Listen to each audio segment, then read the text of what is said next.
187 and 188 दोनों cover कर लिया था। आगे बढ़ते हैं 189 से। ना आई से प्रभु से खाने बोसिया से, सुकृति सकल सुख सिंधु माझे भासे। तो इतने पर भी सभी लोगों ने उनको बुलाया, सभी लोग जो वहाँ खड़े थे सब उनको बहुत प्रेम से मनाते हैं, बोलते हैं कि इसमें बच्चे का एक तिल मात्र भी दोष नहीं है। और फिर उसको मनाते हैं निमाई को और बोलते हैं कि चलो निमाई आ जाओ, नीचे आ जाओ। लेकिन निमाई जो है बिल्कुल किसी की बात नहीं सुनते और वहां बैठकर हंसते रहते हैं। तो अब इतने पर भी प्रभु नहीं आते हैं और वहीं पर बैठे हुए हंस रहे थे और सब सुकृतिवान, क्योंकि कृष्ण की लीला चल रही है, महाप्रभु की लीला चल रही है। तो भगवान की लीला के लिए हमें क्या चाहिए? सुकृति चाहिए। अगर उनकी लीला को सुनना है, उनकी लीला को बोलना है, और यहाँ तो साक्षात दर्शन हो रहे हैं, तो यहाँ बोला गया है कि जो सुकृति सकल, सब सुकृतिवान जो बंधु बांधव हैं, वो ये सब देख देख कर सुख समुद्र में हिलोरे ले रहे थे। तो हमें सुकृति चाहिए होती है भगवान की लीला सुनने के लिए, भगवान की लीला को देखने के लिए, भगवान की लीला को बोलने के लिए। तो इसी तरह यहाँ पे लिखा है कि वो सब लोग जो वहाँ मौजूद थे, जो भगवान की इस सुंदर लीला को देख रहे थे, वो सब सुकृतिवान थे। और वो क्योंकि वो कृष्ण भक्त हैं, तो उनको उसमें इतना आनंद आ रहा था कि वो सुख समुद्र में हिलोरे ले रहे थे। आपने धरी शिशु अनिला जननी, हासे गौर चंद्र एना नींद नीलम। तो सची माता स्वयं उसको पकड़ कर ले आई। अब क्योंकि सबने मना के देख लिया, कोई निमाई अपने आप आने को तैयार ही नहीं हुआ, बैठ के खूब आनंद ले रहे हैं, खूब हंस रहे हैं। और एक तो वो वहां पे हाथ से चढ़ चढ़ के उन हंडियों के ऊपर चढ़े थे।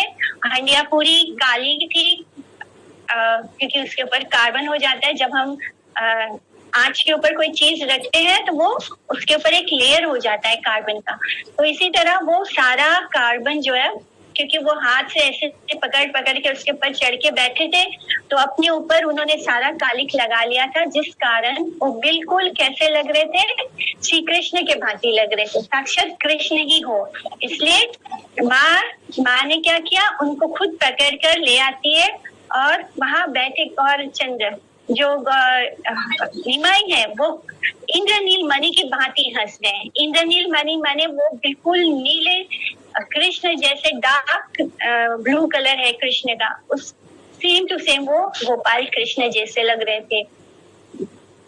ये न इंद्र नीलमणि अर्थात निमाई के गौर अंग पर सर्वत्र ही अशुचि और वर्जित रसोई के पात्र आदि की कालिमा लिप्त रहने पर ऐसा ज्ञात हो रहा था जैसे नीलकांठ मणि अपनी आभा चारों ओर फैला रही हो, अथवा उनको जैसे साक्षात श्री नंद गोपाल की भांति वो लग रहे थे। जैसे कृष्ण वर्णम त्रिसा कृष्णम, जैसे ये वाला श्लोक है, उसमें टीका आता है कि कलयुग अवतार के इंद्र नीलमणि वट उज्जवल वर्ण की भांति कृष्ण वर्णन देख रहे थे। तो इस तरह वो बिल्कुल, क्योंकि उनके अंदर से जो आभा निकलती है वो, और उसके ऊपर से वो नीलमणि जैसे लग रहे हैं, तो ऐसे लग रहा था जैसे वो इंद्र नीलमणि में से पूरी आभा हर जगह फैल रही हो। तत्व कही लेना प्रभु दत्तात्रेय भावे, ना भोजी थे के विष्णु माया प्रभावे। तो प्रभु ने दत्तात्रेय भाव में तत्व का वर्णन किया, परंतु विष्णु माया के प्रभाव से कोई भी उस सत्य को, उस तत्व को नहीं समझ पाया। स्नान कराई लाया सच्ची पुण्यवती, हेना काले आई लेना मिश्र महामती। तो पुण्यवती सच्ची देवी ने पुत्र को लेकर गंगा स्नान कराया और उसी समय महामती से जगन्नाथ मिश्र भी आ गए। और फिर मिश्र स्थान सच्ची सब कही लेना कथा, परिते न पाए पुत्र मने भावे व्यथा। तो इस तरह जैसे ही उसके बाबा आते हैं, जगन्नाथ मिश्र आते हैं, माँ सच्ची उनको पूरी कथा सुना देती है कि कैसे निमाई ने सबको परेशान किया, कैसे वो वहां चढ़ के बैठ गए, कैसे उन पूरा कालिक अपने ऊपर लगवा लिया, और फिर माँ ने कैसे उन्हें स्नान करवाया। तो सच्ची देवी ने सब कथा मिश्र को सुनाई और पुत्र ना पढ़ने के कारण मन में बहुत दुखी है, ये बात भी उनको बतलाया कि वो पढ़ना चाहता है। सबे बोले ना मिश्र तुम्ही ता उदार उपकार, बोले पुत्र नहीं देहा परिवार। तो सबने कहा कि मिश्र आप तो बहुत उदार हैं, इसके कहने पर आप पुत्र को पढ़ने नहीं देते। इस तरह सबने जगन्नाथ मिश्र को खूब समझाया।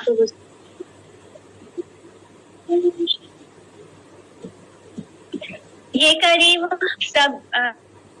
करीब कृष्णचंद्र से सत्य है, चिंता परिहारी देह परिते निर्भय। तो श्री कृष्ण चंद्र जो करेंगे वही सत्य होगा, आप चिंता को त्याग कर पुत्र को निर्भय होकर पढ़ने दीजिए। तो इस तरह सब उनको समझाते हैं कि जो भगवान चाहेंगे वही सत्य होगा, इसलिए आप उसकी चिंता मत करो, जो होगा वो भगवान अच्छा ही करेंगे और वो होकर ही रहेगा, इसलिए निर्भय होकर अपने पुत्र को पढ़ने दीजिए। निमाई की भांति चंचल बालक की स्वतः पठन की इच्छा ही आशाप्रद निमाई का उपनयन संस्कार कराने हेतु अनुरोध। भाग्य से बालक चाहे यानी भाग्य से बालक चाहे अपने परिते, भाल दीने यज्ञ सूत्र देहा भाल मते। किंतु भाग्य की बात है, इतना माने जो बालक है वो स्वयं ही पढ़ना चाहता है। अब शुभ दिन यथाविधि भली प्रकार बालक का यज्ञ सूत्र संस्कार भी कर दीजिए। तो अब उसके यज्ञ सूत्र संस्कार की भी बोल दिए सबने। यज्ञ सूत्र यानी उपनयन कालीन त्रिवृत्त सूत्र, उपनयन संस्कार उसका करने के लिए बोला गया। तो एक जन्मा शूद्रगण का शास्त्र अध्ययन में अधिकार नहीं होता है। तो हमें अगर शास्त्र का अध्ययन करना है तो हमें ब्राह्मण जैसे हम बोलते हैं ब्राह्मण दीक्षा लेना होगा। तो ब्राह्मण दीक्षा में उपनयन संस्कार होता है, यज्ञ सूत्र दिया जाता है। तो उसके बिना हमें शास्त्र पढ़ने का अध्ययन का अधिकार नहीं प्राप्त होता है। तो उसके लिए हमें क्या होना होगा? द्विजा। द्विजा यानी पहला जो हमें जन्म मिलता है अपने माता पिता से, तो वो शुद्ध जन्म होता है। यानी जब हमें हमारे गुरुदेव से जो दूसरा जन्म प्राप्त होता है दीक्षा में, तो उसको कहते हैं वो दूसरा जन्म हुआ है हमारा। तो उसके लिए उसको द्विजा कहते हैं। जो अंडे में से जो निकलते हैं पंछी जिनका जन्म अंडे से होता है, तो वो भी द्विजा होते हैं। पहले तो वो अपने माता के गर्भ से अंडे के रूप में जन्म लेते हैं, फिर दूसरी बार वो अंडा फूटता है और उसमें से जन्म होता है, तो वो द्विजा होते हैं। और दूसरा द्विजा बोला जाता है जब दीक्षा के बाद हमें स्पिरिचुअल मास्टर जो होते हैं वो हमारे पिता की तरह होता है, या जो गायत्री मंत्र होता है वो हमारी माता की तरह होती है, तो वो हमारा दूसरा जन्म होता है। तो इसलिए ब्राह्मणों को द्विजा भी कहा जाता है। द्विजाति मात्र को ही यज्ञ सूत्र, याजन, दान और अध्ययन में अधिकार प्राप्त होता है। उसके अलावा यजन यानी यज्ञ, अध्यापन, पढ़ाना और प्रतिग्रह आदि 6 कार्यों में एकमात्र ब्राह्मण का ही अधिकार है। सूत्र चिन्ह बिना यानी वो सूत्र जो होता है वो धारण किए बिना ब्राह्मण या यज्ञ अधिकार नहीं होता।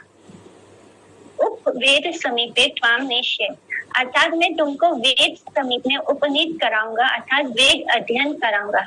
इस उद्देश्य से ही आचार्य द्वारा मानवक को उपनयन संस्कार या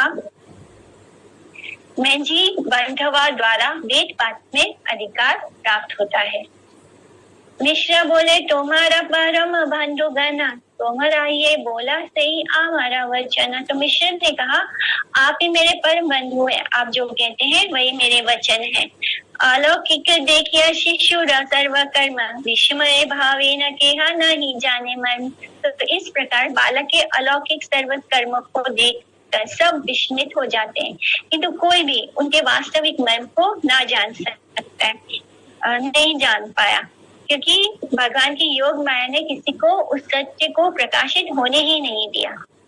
मध्य मध्य कौन जन अति भाग्यवान ने, पूर्वे कही राखी अच्छे जगन्नाथ स्थान है। तो बीच बीच में किसी अति भाग्यवान लोगों ने जगन्नाथ मिश्र को पहले ही कह दिया था कि प्राकृत बालक कबू ए बालक नहीं, यत्न करी ए बालक राखी हृदय। तो ये बालक जो है कभी भी प्राकृत बालक नहीं है, जैसे आम बच्चे होते हैं वो बिल्कुल वैसा नहीं है। जो कोई भाग्यवान लोग होते हैं, बीच बीच में कभी कभी उन्होंने जगन्नाथ मिश्र से ये बात बोली थी कि ये जो बालक है आपका, ये आम बच्चों जैसा बिल्कुल नहीं है, इसको बहुत ही संभाल कर अपने हृदय से लगा कर रखना। निरवधि गुप्त भावे प्रभु केली करे, वैकुंठ नायक निज अंगने विहर। तो प्रभु निरंतर गुप्त रूप से केली करते हैं, यानी अपनी लीला करते हैं, और इस प्रकार वैकुंठ नायक भगवान अपने ही आंगन में विहार कर रहे हैं। परिते आईला प्रभु बापेरा आदेशे, हरि लेना महाप्रभु आनंद विशेषे। श्री कृष्ण चैतन्य नित्यानंद चांद जान, वृंदावन दास तछु पद युगे गान। तो इति श्री चैतन्य भागवते आदि खंडे श्री विश्व रूप संन्यास आदि वर्णनम नाम सप्तमो अध्याय। तो 7th चैप्टर यहाँ पे फिनिश होता है। तो अब प्रभु को पिता के आदेश अनुसार पढ़ने की आज्ञा मिल गई, जिससे कि महाप्रभु श्री गौर चंद्र को विशेष आनंद हुआ। तो यही उनकी इच्छा और अभिलाषा थी। श्री कृष्ण चैतन्य तथा श्री नित्यानंद चांद जिनके जीवन है, वे श्री वृंदावन दास उनके युगल से चरणों में उनकी महिमा का गान करते हैं। तो इस तरह गौड़ीय भास में 7वां अध्याय। अब हम चैप्टर 8 में पहुंच गए हैं एंड 8वें अध्याय का कथा सार सुनेंगे। इस अध्याय में क्या है, एक सार पढ़ेंगे। इस अध्याय में निमाई का उपनयन और गंगादास पंडित के निकट अध्ययन होता है। उनका उपनयन संस्कार होगा और गंगादास पंडित के निकट उनके गुरु होंगे, यानी जो स्कूल में वो शास्त्र पढ़ेंगे वहां पे उनके गुरु गंगादास पंडित होंगे। जगन्नाथ मिश्र को स्वप्न योग से विश्वम्बर का भविष्य में संन्यास ग्रहण आदि लीला का दर्शन होता है। मिश्र का अंतर्ध्यान आदि विषय वर्णित हुए हैं।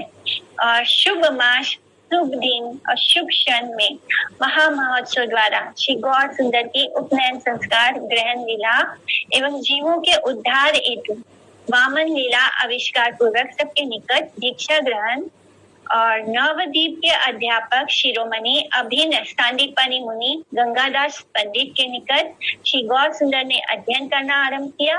गंगादास अपने शिष्यों में से निमाई को सर्वश्रेष्ठ बुद्धिमान देखकर बड़े ही आनंदित हुए। गंगादास के शिष्यों में श्री मुरारी गुप्त, कमलाकांत और कृष्णानंद आदि जो सब प्रधान और उम्र में बड़े थे, उनसे भी निमाई नाना विधि की जिज्ञासा करने में संकोच नहीं करते थे। यानी निमाई के साथ जो बड़े बड़े लोग थे, उनके साथ जो उनसे उम्र में बड़े थे, तो निमाई उनके साथ भी जिज्ञासा करने में संकोच नहीं करते थे। गंगा के घाट पर जाकर निमाई छात्रों के साथ कला करते थे। निमाई सूत्र व्याख्या के समय जिस तथ्य का स्वयं स्थापन करते थे, उसका ही फिर स्वयं खंडन करके और फिर पुनः अति सुंदर भाव से स्थापन करके छात्रों में विस्मय उत्पन्न करते थे। निमाई की इस विद्यारस लीला का दर्शन करने के लिए सर्वज्ञ बृहस्पति भी शिष्यों के साथ नवद्वीप में अवतीर्ण हुए थे। उर्मी, डोरविलास, पद्मा, नाभपाद, वंदनी, यमुना जैसे भाग्य की भागीरथी अनेक दिन से वांछा करती थी। वांछा कल्प तरु गौर सुंदर गंगा देवी की वही वांछा निरंतर पूर्ण करते रहे। निमाई गंगा स्नान यथा विधि, श्री विष्णु पूजन, तुलसी को जल प्रदान, प्रसाद, भोजन आदि लीला का प्रदर्शन करके गृह में एकांत अध्ययन लीला एवं सूत्रों की टिप्पणी आदि का प्रणयन करते थे। जगन्नाथ मिश्रा ये सब देखकर हृदय में अत्यंत आनंद अनुभव करते थे एवं वात्सल्य प्रेम के वशीभूत होकर अपने पुत्रों को किसी प्रकार का विघ्न ना हो, इस विषय में कृष्ण से प्रार्थना करते थे।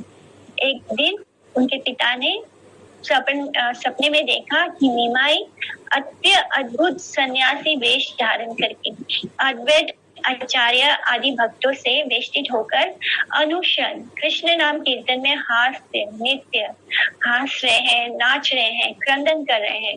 कभी तो निमाई विष्णु सिंहासन के ऊपर बैठकर सबके मस्तक पर अपने चरणों को प्रदान कर रहे हैं। जो भी आता उनको अपने चरण प्रदान कर रहे हैं। और चतुर्मुख, कभी पंचमुख, सहस्त्र वदन आदि देवगण सभी जय श्री सच्चिदानंद कहकर चारों ओर से उनका स्तुति गान कर रहे हैं। यानी देवता लोग भी उधर आए हैं किसी के चतुर्मुख है, किसी के पंचमुख है, किसी के सहस्त्र वदन है। ऐसे देवतागण आकर श्री सच्ची नंदन की जय कर रहे हैं और कहकर चारों ओर से उनका स्तुति गान भी कर रहे हैं। कभी निमाई कोटि कोटि अनुगामी लोगों के साथ प्रत्येक नगर में जाकर हरि नाम कीर्तन के साथ नृत्य करते हैं, घूम रहे हैं, और कभी भक्तों के साथ नीलांचल में गमन कर रहे हैं। और इस प्रकार का स्वप्न देखकर निमाई निश्चय ही गृह त्याग करेगा, इस आशंका से मिश्र अत्यंत चिंतित हो गए। तो जब उनके बाबा ने ये सपना देखा कि निमाई जो है वो संन्यास लेगा और फिर नगर नगर जाकर हरि कीर्तन करेगा, कभी हंसेगा, कभी रोएगा, और फिर देवता लोग भी आकर उनकी जय जयकार करेंगे, उनका स्तुति गान करेंगे, वो नगर नगर घूमेंगे कभी, और फिर वो ये भी देखते हैं कि निमाई नीलांचल भी जाएगा। तो ये सब देखकर उनको ये कंफर्म हो जाता है कि आगे जाकर निमाई जरूर संन्यास लेगा। इस तरह वो निश्चय ही गृह त्याग करेगा, यानी निश्चित है कि ये घर छोड़कर चला जाएगा। इस आशंका से वो बहुत ही ज्यादा चिंतित हो गए।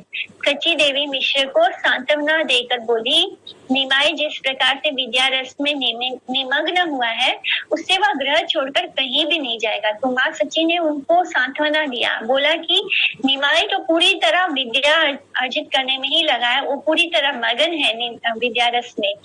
और कुछ समय बाद मिश्र का अंतर्धान हो गया, यानी वो अपना देह त्याग किए। और श्री दशरथ के अंतर्धान होने पर भक्त विराज से श्री रामचंद्र ने जिस प्रकार क्रंदन किया था, मिश्र के विराह में श्री गौर सुंदर ने भी उसी प्रकार क्रंदन किया। उसके बाद निमाई ने सच्ची माता को अनेक सांत्वना वाक्यों के द्वारा समझाते हुए कहा कि मैं तुमको जो ब्रह्मा महेश्वर के लिए भी दुर्लभ है वो वस्तु प्रदान करूंगा। और एक दिन निमाई ने गंगा स्नान को जाते समय सची देवी से गंगा पूजा के लिए तेल, अमल की माला, चंदन आदि मांगे। और सची देवी द्वारा निमाई को थोड़ी प्रतीक्षा करने के लिए कहने पर वे क्रोधित होकर गृहस्थित समस्त द्रव्यों, यहाँ तक कि घर द्वार को भी चूर्ण विचूर्ण करके गिराने लगे। यानी वो माँ से इन्होंने पूजा अर्चना के लिए कुछ चीजें मांगी, अमल, आंवला मांगा, माला, चंदन आदि मांगा। और जब माँ ने कहा कि थोड़ा रुको, तो वो इतने क्रोधित हो गए कि घर में जितना भी सामान था उसको तोड़ फोड़ करने लग गए और घर को भी तोड़ने लग गए। तो सनातन धर्म संरक्षक भगवान ने केवल अपनी जननी के शरीर पर हाथ नहीं उठाया, बाकी समस्त वस्तुओं के नष्ट होने के बाद अंत में निमाई भूमि पर लोटपोट होने लगे। सची देवी ने गंध, माल्य आदि मंगवा कर निमाई के लिए गंगा पूजा की व्यवस्था कर दी।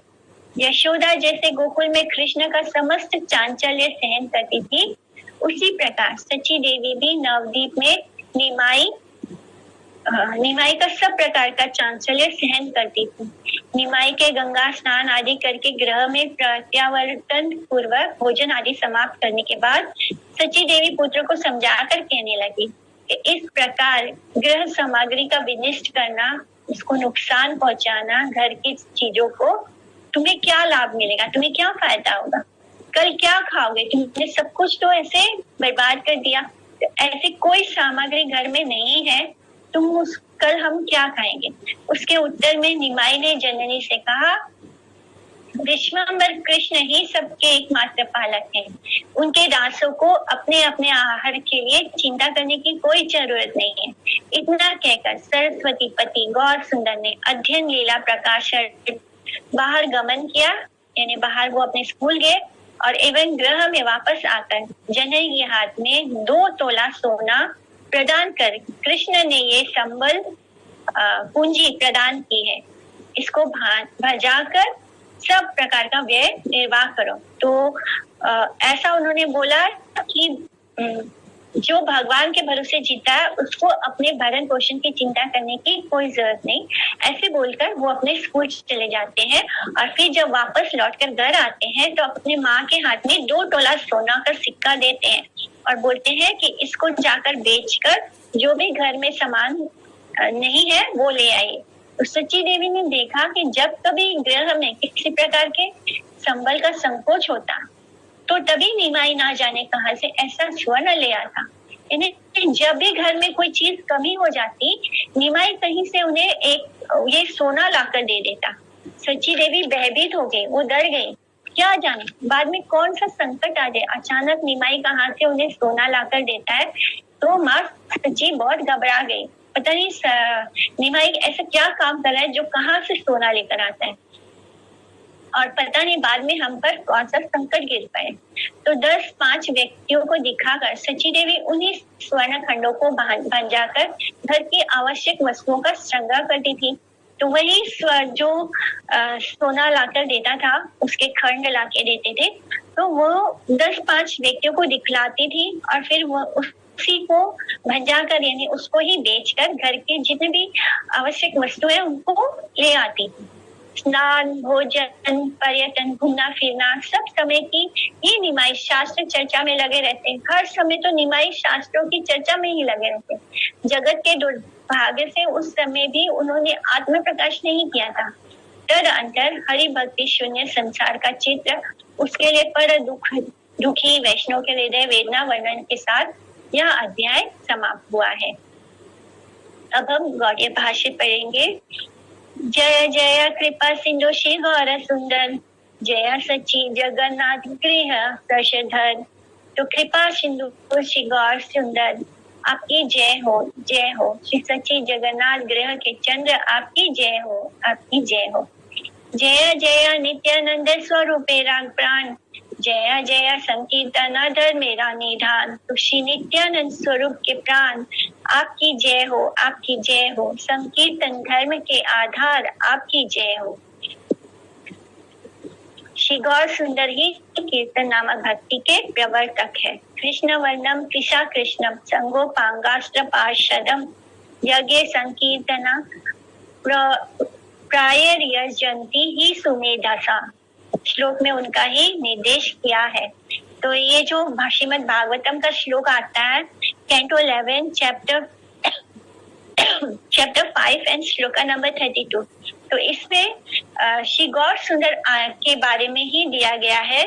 इनडायरेक्टली लिखा गया है कि कैसे इस कलयुग में गौर सुंदर आएंगे और वो संगीतन का उद्घाटन करेंगे। तो श्रवणम कीर्तनम विष्णु श्लोका का टीका में कलयुग पावन अवतारी श्री कृष्ण चैतन्य देव की कीर्तन नामक भक्ति प्रचार की कथा का ही मुख्य प्रचार ज्ञान रूप से इस प्रकार की कथा का ही मुख्य प्रचार ज्ञान रूप से इस प्रकार वर्णन किया है। तो इस तरह चैतन्य चरित्र आदि में भी संख्या में इस प्रकार उक्त हुआ है कि संकीर्तन प्रवर्तक श्री कृष्ण चैतन्य, श्री कृष्ण ने जाना ते हो विश्व कैला धन्य। तो श्री कृष्ण ने जन्म लेकर इस पूरे विश्व को धन्य किया, माने श्री चैतन्य महाप्रभु ने। भक्त गोष्ठी सहित गौरांग जय जय, सुनील चैतन्य कथा भक्ति लभ्य हया। तो भक्त गोष्ठी सहित उन श्री गौरांग देव की जय हो, जय हो, जिनकी कथा को सुनने से भक्ति प्राप्त होती है। हे नमते महाप्रभु जगन्नाथ घरे, निगुड़े आछे के हाची नीते ना पारे। श्रीमद महाप्रभु श्री जगन्नाथ के घर इस प्रकार निगुड़ भाव से विराजमान है कि उनको कोई भी नहीं पहचान पा रहा है, कोई नहीं समझ पा रहा है कि ये साक्षात कृष्ण ही है इस घर में। बाल्य क्रीड़ा नाम यता अच्छे पृथ्वी ते, सखला खेलाए प्रभु के पारे कहीते। तो बाल्य क्रीड़ा नाम से जितनी भी उन्होंने खेल पृथ्वी पर विद्यमान है वो सब खेल क्रीड़ाएं प्रभु ने की। जितने भी तरह के खेल बच्चे खेलते हैं वो सारे खेल उन्होंने खेले। उनका वर्णन कौन कर सकता है, इतने जितना उन्होंने इस तरह खेल खेला है, यानी क्रीड़ाएं की है। वेद द्वारे व्यक्त हईवे सकला पुराणे, किछु शेष धुनी वे सकल भाग्यवान। तो ये सब लीलाएं वेद द्वारा सब पुराणों में व्यक्त होंगी, जिनको कुछ समय पश्चात सभी भाग्यवान जन श्रवण करेंगे। वेद शब्द से विष्णु, श्रुति, आमनाय, छंद, ब्रह्मा और निगम, इस तरह जितने भी शास्त्र हैं उनमें जो बाल्य क्रीड़ा की है प्रभु ने उसके बारे में सारा वर्णन आएगा। ए मते गौरचंद्र बाल्य रसे भोला, यज्ञोपवी तेरा काल आशिया मिलेला। तो इस प्रकार श्री गौरचंद्र बाल्य रस में विभोर थे, तभी उनके यज्ञोपवीत का समय आ गया। यानी उनके उसको क्या बोलते हैं, यज्ञोपवीत को जो संस्कार होता है, जनेऊ धारण करने का जो संस्कार है, उसका समय आ जाता है।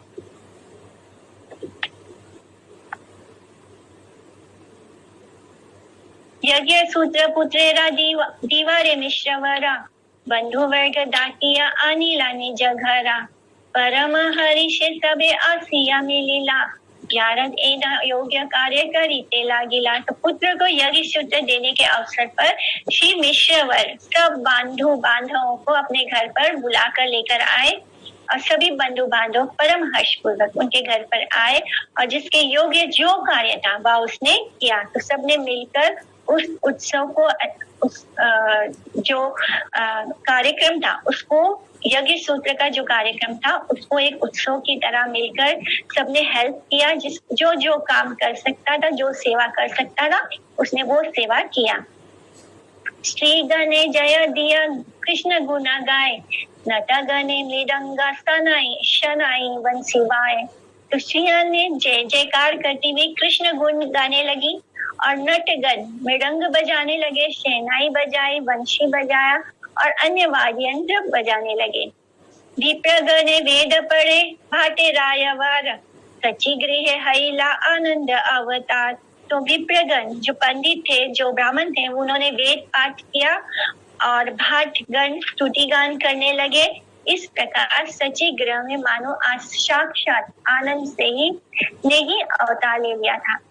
मैंने इतना आनंद उत्सव हो रहा था उनके घर में। यज्ञ सूत्र धरी वेना श्री गौर सुंदर, शुभ योग सकला आइला सची घर। तो श्री गौर सुंदर यज्ञ दूत धारण करेंगे, ऐसे समय में समस्त शुभ योग आकर श्री सची देवी के घर में स्थापित हुए। तो जितने भी शुभ लग्न थे, जितना भी शुभ समय हम बोलते हैं, हम शुभ समय देखकर फिर कुछ कार्यक्रम होते। तो यहाँ गौर सुंदर का यज्ञ हो रहा है, ये देखकर सारे शुभ योग वो स्वयं ही सची माता के घर आ गए। शुभ मासे शुभ दिन शुभ क्षण धरी, शुभ मास शुभ दिन शुभ शरण क्षण पल, वो सब आ गए सची माता के घर। धरी लेना यज्ञ सूत्र श्री गौरांग श्री हरि। तो शुभ मास शुभ दिन एवं शुभ मुहूर्त में श्री गौरांग हरि ने यज्ञ सूत्र को धारण किया। शोभिला श्री अंगे यज्ञ सूत्र मनोहर, सूक्ष्म रूपे शेष वरीला कलेवर। तो श्री अंग पर मनोहर यज्ञ सूत्र शोभा दे रहा है, और इस प्रकार सूक्ष्म रूप से श्री शेष ने उनके कलेवर का वेषण कर लिया था। जैसे भगवान वो जो यज्ञ सूत्र है उसको किसके साथ कंपेयर किया गया है, श्री शेष बलराम जी के साथ। माने शेष नाग जो है वो ही उनके यज्ञ सूत्र बनकर उनके देह पर प्रकट हो गए हैं, धारण हो गए हैं। हईला वामन रूप प्रभु गौर चंद्र, देखी ते सवार बड़े परम आनंद। तो गौर सुंदर कैसे लग रहे हैं, बिल्कुल वामन रूप में लग रहे हैं। जैसे वामन अवतार में भगवान दिख रहे थे, गौर सुंदर बिल्कुल उसी रूप में दिख रहे हैं। श्री गौर सुंदर आज वामन रूप लिए हैं, जिनके दर्शन करके सबको परम आनंद हो रहा है। साक्षात वामन रूप में वो सबको दर्शन दे रहे हैं। अपूर्व ब्राह्मण तेज देखी सर्वगणे, नर ज्ञान आर केहा नहीं करे मने। तो प्रभु के अपूर्व ब्रह्म तेज का दर्शन करके कोई भी व्यक्ति उनके प्रति मनुष्य बुद्धि नहीं कर रहा। उनको देखने के बाद सबको ऐसा ही लग रहा है कि जैसे वो साक्षात भगवान ही उनको ही देख रहे हैं। हाथे दंड कांधे झूली श्री गौर सुंदर, दीक्षा करे प्रभु सर्वस्व करे घर। तो इस तरह जब यज्ञ सूत्र धारण किया जाता है, ब्राह्मण दीक्षा होती है, तब क्या होता है, तब जिनकी दीक्षा होती है उनको सबके पास जाकर दीक्षा लेना होता है। तो इसी तरह गौर सुंदर ने हाथ में दंड लिया है, कंधे पर झोली टांगी है, और वो सब सेवकों के साथ घर जाकर दीक्षा कर रहे हैं। हाथे दंड कांधे झूली। उपनयन के समय ब्रह्मचारी को आचार्य के समीप सावित्री पठन, ब्रह्म सूत्र, मेखला, कृष्णाजिन और कोपीन वस्त्र परिधान एवं दंड, छत्र, कमंडलू, कुशा, अक्षमाला तथा भिक्षा पात्र धारण एवं माताओं से भिक्षा ग्रहण करनी होती है।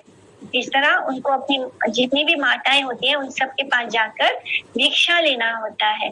श्री गौर सुंदर का उपनयन संस्कार भी यथाविधि सुसंपन्न हुआ था। तो जो नियम होते हैं वो सब कुछ अच्छे से फॉलो होता है। यारा यथा शक्ति भिक्षा सब ही संतोषे, प्रभु राजूली ते दिया नारी गण हासे। तो सब नारियों ने यथाशक्ति प्रभु की झोली में भिक्षा देकर आनंदित हो रही थी और हंस रही थी। द्विजा पत्नी रूप धरी ब्राह्मणी रुद्रानी, यथा प्रति व्रता मुनि वर्गेरा गृहानी। तो ब्राह्मणी, रुद्रानी और मुनि वर्ग की सब पतिव्रता स्त्रियों ने द्विजा पत्नियों का रूप धारण कर लिया था। ब्राह्मणी मने सरस्वती, रुद्रानी यानी पार्वती, मुनि गृहिणी यानी आदिति, अनसुया, अरुंधति, देवहूति और ऋषि पत्नियां। तो ये सभी लोग ब्राह्मणी का रूप धर के श्री गौर सुंदर के इस समारोह में उपस्थित हुई थी।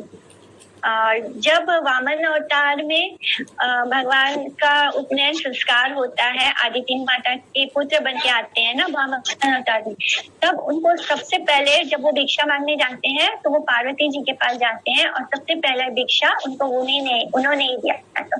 तो उसी का एक फंक्शन है यहाँ पे।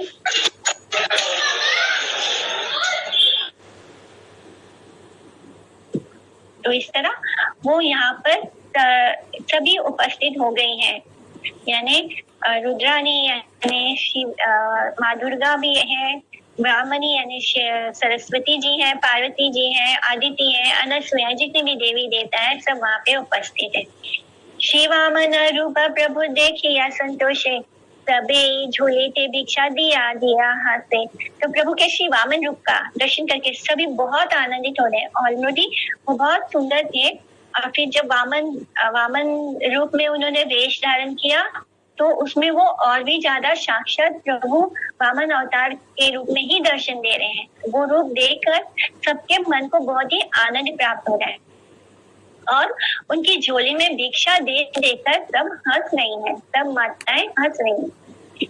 प्रभु करे न श्री वामन रूप लीला, जीवेरा उद्धार लागी इस सकल खेला। तो प्रभु के श्री वामन रूप की लीला को, उनकी ये सब लीलाएं जीवों के उद्धार के लिए हैं। तो भगवान जो भी लीला कर रहे हैं उससे क्या हो रहा है, वो हर जीव का उद्धार कर रहे हैं। जय जय श्री वामन रूप गौर चंद्र, दान देहा हृदय तुम्हारा पदा द्वंद्व। तो श्री वामन रूपी श्री गौर चंद्र की जय हो, जय हो। हे प्रभु, आपके युगल श्री चरण कमल में मेरे हृदय में सदा विराजमान है, आप मुझे यही वरदान दीजिए। यीशु ने प्रभु यज्ञ सूत्रेरा ग्रहण, ते पाए चैतन्य चंद्र चरणी शरण। तो जो प्रभु के इस यज्ञ सूत्र ग्रहण की कथा को सुनेंगे, जिसको अभी हमने श्रवण किया, उनको श्री चैतन्य चंद्र के चरणों की प्राप्ति होगी। तो भगवान हम सबको उनके चरणों की प्राप्ति दे। हे नामते वैकुंठ नायक सच्ची घरे, वेदे रानी गुड़ नाना मत क्रीड़ा करे। तो हम लोग ने नोटिस किया होगा, आप सबने भी किया होगा कि जैसे जैसे एक एक लीला फिनिश होती है, हर लीला के फिनिश होने पर उसको श्रवण करने के ऊपर हमें कुछ ना कुछ आशीर्वाद प्राप्त हो रहा है। तो हर लीला को हम श्रवण कर रहे हैं और साथ में उस लीला को श्रवण करने का हमें आशीर्वाद भी प्राप्त होते जा रहा है। तो इतना मैंने चैतन्य भागवत पूरी तरह जैसे हमें भक्ति प्रदान करने के लिए, इसलिए कहा जाता है कि कोई यवन भी अगर इसको सुन लेगा तो वो भी शुद्ध हो जाएगा, पवित्र हो जाएगा, उसके सारे पाप नष्ट हो जाएंगे और वो भक्त बन जाएगा। हे नामते वैकुंठ नायक सच्ची घरे, वेदे रानी गुड़ नाना मत क्रीड़ा करे। तो इस प्रकार श्री वैकुंठ नायक श्री गौर सुंदर सच्ची माता के घर में, माने साक्षात भगवान सच्ची माता के घर में वेद निगूढ़ अनेक प्रकार की क्रीड़ाएं कर रहे हैं, अनेक प्रकार के खेल कर रहे हैं। घरे सर्व शास्त्रे रघुजीय समीहिता, गोष्ठी माझे प्रभु रख पड़ी ते लचिता। तो यद्यपि घर में सब शास्त्रों का तात्पर्य श्री गौर प्रभु ने भली प्रकार से समझ लिया था, फिर भी उनकी इच्छा गोष्ठी के बीच में पढ़ने की हुई। इस तरह वो जब घर में थे तो उनके भाई के सारे जो शास्त्र हैं, जो पुस्तकें हैं वो रखी थी। तो जब उनके भाई चले जाते हैं संन्यास लेकर, तब वो क्या कर रहे थे, वो घर में बैठकर उन्हीं शास्त्रों का अध्ययन कर रहे थे। लेकिन इस तरह उन्होंने शास्त्रों का अध्ययन पहले ही बहुत अच्छे से कर लिया था, लेकिन फिर भी उनकी इच्छा थी कि वो सबके साथ, सबके बीच बैठकर भी उसको पढ़े।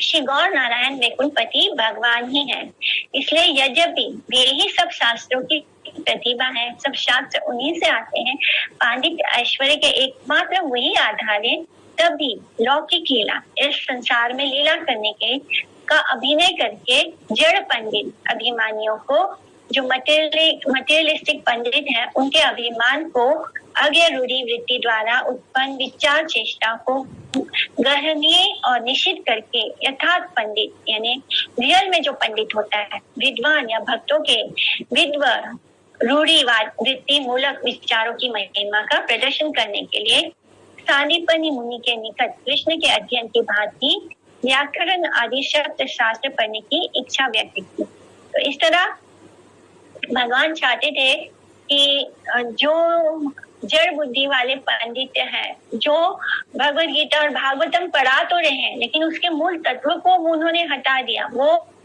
उसको अलग तरीके से मायावादी विचारों से पढ़ा रहे हैं। वो उसका जो तत्व है कृष्ण भक्ति, उसको उन्होंने कवर ही नहीं किया। यानी जिस कारण से भगवत गीता है, जिस कारण से श्रीमद् भागवतम हम पढ़ते हैं, उस कारण को ही इन जड़ पंडितों ने हटा दिया था। उनका जो घमंड है उसको तोड़ना चाहते थे।